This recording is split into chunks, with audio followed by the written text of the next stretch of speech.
श्री गणेशाय नमः। श्री जानकी वल्लभो विजयते। श्री रामचरितमानस पंचम सोपान सुंदरकांड। आज हम सुंदरकांड की व्याख्या करने जा रहे हैं। यह तुलसीदास जी द्वारा रचित श्री रामचरितमानस का 5वां सोपान है, 5वां हिस्सा है, 5वां खंड बोल सकते हैं, 5वां खंड, 5वां सोपान। तो सबसे पहले मंगलाचरण का अध्ययन करते हैं। श्लोक है: शांतं शाश्वतं प्रमेयं नघं निर्वाण शांति प्रदं ब्रह्मा शंभु फणींदर सेव्यं निशं वेदांत वेद्यं विभुं रामाख्यं जगदीश्वरं सुरगुरुं मायामनुष्यं हरिं वन्देऽहं करुणाकरं रघुवरं भूपालचूड़ामणिं। रामाख्यम जगदीश्वरम, राम कहलाने वाले जगदीश्वर की मैं वंदना करता हूँ। वंदेहम, कौन से राम, क्या उनके गुण हैं? उनके गुण हैं, श्लोक में शुरू से बताया है, शांतम शाश्वतम प्रमेयम नघम। राम जो कि शांत है, शांत स्वरूप है। राम को प्राप्त करने से शांति अपने आप प्राप्त हो जाती है। शाश्वतम, सनातन है, अति प्राचीन है, अर्वाचीन है, प्राचीन से भी प्राचीन है। अप्रमेयम, प्रमाण नहीं दिया जा सकता, प्रमाणों से परे हैं। अनघम, निष्पाप है। निर्वाण शांति प्रदम, मोक्ष को देने वाले हैं, निर्वाण को देने वाले हैं, और शांति को, परम शांति को प्रदान करने वाले हैं। शांति प्रदम। ब्रह्मा शंभु फणींदर, ब्रह्मा, शिव और शेष जी से निरंतर सेवित है। सेव्यम निशम, निरंतर सेवित है, निरंतर उनके द्वारा आराधित है। वेदांत वेद्यम विभुम, वेदांत के द्वारा जानने योग्य हैं। विभुम, सर्वव्यापक है। विभुम अर्थात सर्वव्यापक है। रामाख्यम जगदीश्वरम, सुरगुरुम, देवताओं में सबसे बड़े हैं। माया मनुष्यम, और माया के कारण मनुष्य रूप में दिखाई देते हैं। मनुष्य है नहीं श्री राम, लेकिन मनुष्य रूप में मनुष्यों को दिखाई देते हैं। किस लिए? माया मनुष्य, माया के कारण, अपनी माया से राम जी ने अपने को मनुष्य बना लिया और मनुष्य रूप में सबको दिखाई दिए। माया मनुष्यम हरिम, समस्त पापों को हरने वाले हैं। वंदेहम करुणाकरम, ऐसे श्री राम जो जगत के ईश्वर हैं, उनकी मैं वंदना करता हूँ। वे करुणाकरम है, करुणा की खान है। रघुवरम, रघुकुल में सबसे श्रेष्ठ हैं। भूपाल चूड़ामणिम, और राजाओं के शिरोमणि है, राजाओं में सबसे शिरोमणि है। भूपाल चूड़ामणि, राजाओं में श्रेष्ठ है। तो ऐसे राम जी की मैं वंदना करता हूँ। नान्या सप्रहा रघुपते हृदय स्मदीये सत्यम बदामी च भवान किलांतरात्मा। तुलसीदास जी कहते हैं, नान्या सप्रहा, हे रघुपति, हे रघुनाथ जी, मेरे हृदय में, मेरे मन में नान्या सप्रहा, कोई भी दूसरी इच्छा नहीं है। हृदय स्मदीये, मेरे हृदय में। सत्यम बदामी, मैं ये सत्य कहता हूँ। सत्यम बदामी च भवान किलांतरात्मा, आप सबकी आत्मा है, यह मैं सत्य कहता हूँ। भक्तिम प्रेक्ष रघुपुंगवा निर्भराम में, आप मुझे अपनी पूर्ण भक्ति दीजिए, निर्भरा भक्ति दीजिए, ताकि आपकी भक्ति पर ही मैं निर्भर रहूं। अर्थात पूर्ण भक्ति दीजिए। और क्या कीजिए? कामादि दोष रहितम कुरु मानसम च, मुझे काम आदि दोषों से रहित कर दीजिए। कुरुम कर दीजिए, मानसम च, हे रघुकुल श्रेष्ठ, मेरे मन को काम आदि दोषों से रहित कर दीजिए। अब सबसे बड़ा जो दोष है हमारे भीतर, वैसे तो बहुत दोष हैं, तो मुख्य तो 5 हैं: काम, क्रोध, लोभ, मोह, अहंकार, ईर्ष्या, द्वेष। लेकिन इन सब की शुरुआत काम से होती है। काम से तात्पर्य है कामना से, इच्छा से।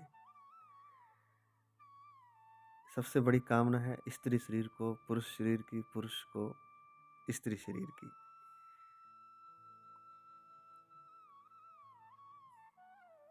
लेकिन कामना इतनी छोटी नहीं है, कामना और भी व्यापक है। जो भी हमारे मन में इच्छा होती है वह सब कामना के अंतर्गत है। तो काम, क्रोध, लोभ, मोह, ईर्ष्या, द्वेष की जो शुरुआत है वह कामना से होती है। क्रोध भी हमें तभी आता है जब हमारी कामना में, हमारी इच्छा में कोई बाधा पैदा होती है। तो जड़ में जो जड़ है वृक्ष की, जो अवगुण मनुष्य में है, उन सब की जड़ जो है वह काम है। तो तुलसीदास जी कहते हैं कि मुझे काम दोष से रहित कर दीजिए, कामना से रहित कर दीजिए। जनक ने जब पूछा अष्टावक्र से कि मुझे एक ही शब्द में बता दीजिए कि मनुष्य जीव कहाँ अटका हुआ है, उसका संसार में अटकने का कारण क्या है, भटकने का कारण क्या है, इस दुख रूप संसार में वो क्यों अटकता है, क्यों भटकता है। तो अष्टावक्र जी ने एक लाइन में ही बता दिया कि हे जनक, कामना सी व्याधि नहीं और निष्कामना सी समाधि नहीं। जो कामना है ना, जो इच्छा है, जो हमारी इच्छाएं हैं, जो हमारी अभिलाषाएं हैं, अभिप्साएं हैं, वही हमें बांध देती हैं। बस, और तो कोई कारण नहीं। एक ही कारण है, छोटा सा, लेकिन यह छोटा नहीं, यह बड़ा विराट, बड़ा विस्तीर्ण कारण है। इस एक के कारण ही मनुष्य जन्म जन्म तक भटकता रहता है, 84 लाख जोनियों में भटकता है। जिस इच्छा को पूरा करने के लिए वह तत्पर रहता है, वह पूरा होने पर भी पूरी नहीं होती है, फिर भी उसकी प्यास बाकी रह जाती है। राम सुखदास जी जो अभी संत हुए हैं, थोड़े साल पहले ही उनका शरीर शांत हुआ है, मुक्ति प्राप्त हुई है, मोक्ष को गए हैं। उन्होंने कहा है कि अगर मुक्ति चाहते हैं, मोक्ष चाहते हैं, तो इसी क्षण हो सकती है। और इसी क्षण के लिए उन्होंने क्या बताया कि आप अभी से अपनी कामनाओं को, आज ही अपनी कामनाओं को बाय बाय कह दीजिए। कह दो कि मेरे मन में कोई कामना नहीं है, मेरी कोई इच्छा नहीं है। अपने हृदय से, अपने मन से सारी कामनाओं, सारी इच्छाओं का त्याग कर दीजिए और भगवान के भरोसे हो जाइए, भगवान के चरणों में समर्पण कर दीजिए। क्या समर्पण? कि मेरी कोई इच्छा नहीं है, मेरी कोई कामना नहीं है, जो तू कर रहा है वही सही है और मैं उससे पूर्णतः राजी हूँ। जब हम ऐसा बोल देंगे, राम सुखदास जी कहते हैं, तो मुक्ति अभी इसी क्षण हो जाएगी। उसके लिए कोई साधना करने की, कोई लंबी तप तपस्या अनुष्ठान करने की आवश्यकता नहीं। अब मुक्ति अभी इसी क्षण हो जाएगी। और यही तो अष्टावक्र जी जनक से कह रहे हैं कि हे जनक, कामना से व्याधि नहीं, निष्कामना से समाधि नहीं। निष्काम हो जाओ, अभी छूट जाओगे संसार से। तो संसार में हमारा बंधन है क्या?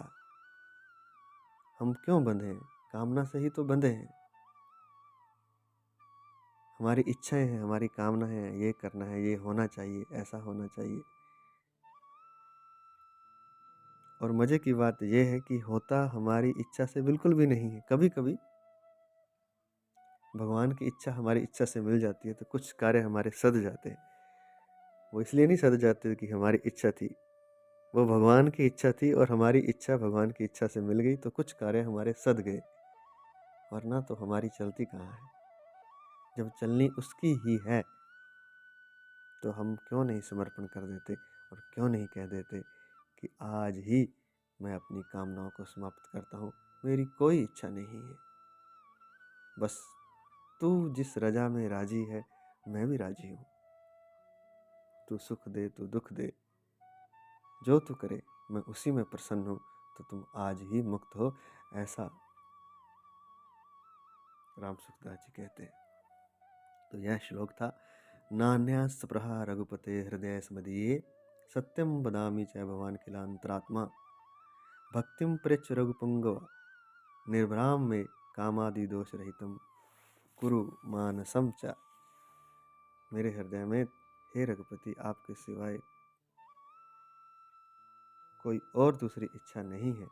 मैं सत्य कहता हूँ, आप ही सबके आत्मा है, मुझे तो सिर्फ आप अपनी भक्ति दीजिए, पूर्ण भक्ति दीजिए और काम आदि दोष से रहित कर दीजिए। बस यही प्रार्थना हमें भी परमात्मा से करनी है और अपने हृदय से काम आदि दोषों को निकाल देना है और भगवान के समर्पित हो जाना है, तो मुक्ति अभी संभव है। अगला श्लोक है मंगलाचरण का अंतिम तीसरा श्लोक, हनुमान जी के बारे में, श्री हनुमान जी के बारे में। अतुलित बलधामम हेम शैलाब्देहम धनुजवन कृशानुम ज्ञानी नाम अग्रगण्यम सकल गुण निधानम वानराणाम धीशम रघुपति प्रिय भक्तम वात जातम नमामि। अतुलित बल के धाम है, धाम मतलब घर है, इनके बल की तुलना ही नहीं की जा सकती। अतुलित बल है, अतुलित मतलब अतुलित ही है, उसको किसी तोला नहीं जा सकता। हेम शैलाब देहम, सोने के पर्वत के समान उनकी देह है। हेम सोना, शैलाब शैल पर्वत, स्वर्ण युक्त कांति वाली उनकी देह है और शरीर उनका भूधराकार पर्वत के समान विस्तृत विशाल पर्वत के समान है। हनुमान जी के शरीर के बारे में जगह जगह आता है कि कनक भूधराकार शरीरा, सोने के पर्वत के समान उनका शरीर है। जैसे यहाँ लिखा है हेम हेम शैलाब देहम धनुजवन कृशानु, दानवों के वन के लिए,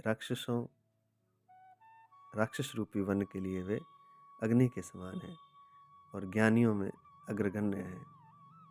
सकल गुणों की खान है, सकल गुण निधानम वानराणाम धीशम, वानरों के स्वामी है।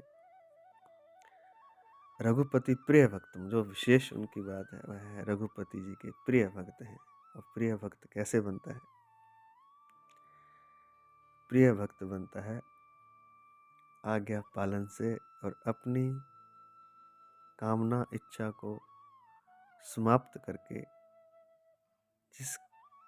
जिस भी इष्ट को मानता हो उसके चरणों में समर्पित हो जाना ही भक्त बनना है। रघुपति प्रिय भक्तम, क्योंकि हनुमान जी की अपनी कोई इच्छा नहीं है, अपनी कोई कामना नहीं है, सिर्फ भक्ति ही उनका एक कामना कह लें या उनका कार्य है। वे तत्पर रहते हैं हमेशा रघुपति श्री राम जी के आंख के इशारे के हिसाब से, आंख के इशारे से भी नहीं,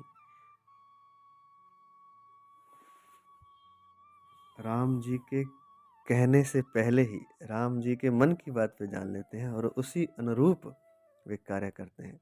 अर्थात प्रिय भक्त इसलिए कि वे राम जी के मन की बात जानते हैं और वैसा ही वे करते हैं। वात जातम नमामि, और पवन पुत्र हनुमान जी को मैं प्रणाम करता हूँ। तुलसीदास जी कहते हैं रघुपति प्रिय भक्तम। जब विभीषण रावण को छोड़ करके राम जी की शरण में आया तो सभी चिंतित हो उठे, क्योंकि राक्षसों ने कोई नई माया ना रची हो, वह हमारी जानकारी लेने ना आया हो, सेना के बारे में जानने ना आया हो, या कोई माया रचने ना आया हो। तो सभी चिंतित हो उठे, खासकर सुग्रीव जी। जब राम जी ने सुग्रीव जी से पूछा तो सुग्रीव जी ने कहा कि इसे बांध कर रख लेते हैं। राक्षसों पर विश्वास करना ठीक नहीं है, हो सकता है रावण ने इसको भिजवाया हो और हमारा कोई अहित कर जाए। तब हनुमान जी भी वहीं थे, तो हनुमान जी बिल्कुल नहीं बोले। क्यों नहीं बोले? क्या उन्हें चिंता नहीं थी? लेकिन उन्हें पता था कि राम जी की शक्ति क्या है और राम जी कौन है। प्रिय भक्त हैं, वो राम जी के मन की बात जानते हैं, इसलिए वो चुप रहे, मौन रहे। तब रघुपति जी ने सुग्रीव को कहा कि जितने राक्षस इस संसार में हैं, रावण की बात तो छोड़ दीजिए, रावण के राक्षसों की बात छोड़ दीजिए, सेनापतियों की बात छोड़ दीजिए, पूरी धरा पर, पूरे ब्रह्मांड में जितने राक्षस हैं उनको श्री लक्ष्मण जी एक क्षण में समाप्त कर सकते हैं। इसलिए चिंता की बात नहीं। अगर अहित करने भी आया है तो भी मेरी शरण में आ गया है, तो मैं अपनी जो शरण में आ जाता है उसको कभी उससे कभी विमुख नहीं होता, उसको कभी अलग नहीं करता। मैं शरणागत वत्स। तो भगवान राम क्षण में ही रावण को परास्त कर सकते थे, धूल में मिला सकते थे, लेकिन लीला के लिए उन्होंने सब कुछ किया। और इस लीला को हनुमान जी जानते हैं, इसलिए हनुमान जी चुप रहे। सुग्रीव को चिंता हुई, अन्य सभी सेनापतियों को भी चिंता हुई, लेकिन हनुमान जी नहीं बोले। तो रघुपति प्रिय भक्तम, तो रघुपति जी के प्रिय भक्त हैं। और भक्त वो होता है जो अपने, जिसकी वो भक्ति करता है, उसके बारे में, उसके हृदय की बात जानता है। आज्ञा पालन जो है वह सबसे श्रेष्ठ गुण है मनुष्य का, लेकिन आज्ञा पालन बड़ा मुश्किल है। आज्ञा पालन से सब कुछ प्राप्त हो सकता है, यही भक्ति है। माता पिता के आज्ञा पालन से संसार की सभी वस्तुएं सुलभ हो जाती हैं, और गुरु के आज्ञा पालन से, मात्र आज्ञा पालन से, कोई साधना ना करे चाहे, मात्र आज्ञा पालन से परमात्मा उपलब्ध हो जाते हैं, परमात्मा की प्राप्ति हो जाती है। लेकिन सच्चा आज्ञा पालन वही कर सकता है जिसने अपनी इच्छाओं का त्याग कर दिया, जो अपनी इच्छाओं से मुक्त है।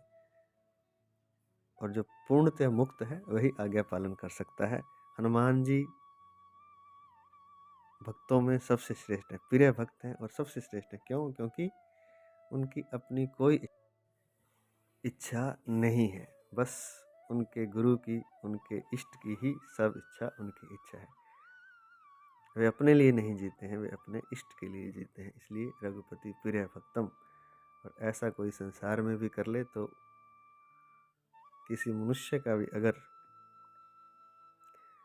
कोई आज्ञा पालन कर ले तो उस मनुष्य के पास जो भी है वह सब उसे प्राप्त हो जाता है।